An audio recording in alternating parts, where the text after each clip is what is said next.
So this is a video in two parts. Part 2 is going to be released next week, if I can buckle down and actually keep my promises. And what I'm doing is drawing my major past D&D characters. It might even be a longer retrospective series, looking at older characters from other places. Today I am drawing two characters named Amy Khards, an Ergenasi monk, and Ravena, a human rogue. Amy is from a well-off family of Ergenasi from a foreign country. Where exactly was never actually established, but, around. She trained in a monastery to learn to control the magic that comes to their lineage, until eventually she dipped to go become an adventurer. Soon after becoming an adventurer, she became close friends with a knight and a warlock, and formed a noble house together, and they began vying for the throne, creating connection to their adventuring to further this goal. Their house was one of the least popular contenders for the throne, and began to just stay under the radar to avoid the more violent infighting that began.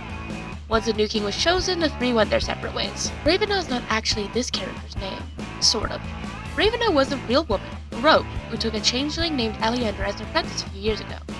The official story is that while out on a mission, Aleander was caught in ambush, after accidentally wandering off and perished.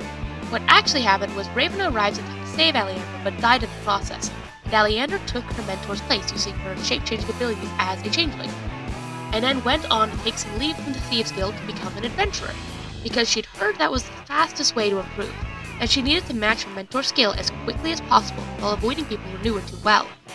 For a time at least, to keep her covered. She went on several adventures as Ravena and ended up buying a nice house in the city and setting up her own branch of the guild for changelings operating out of the house.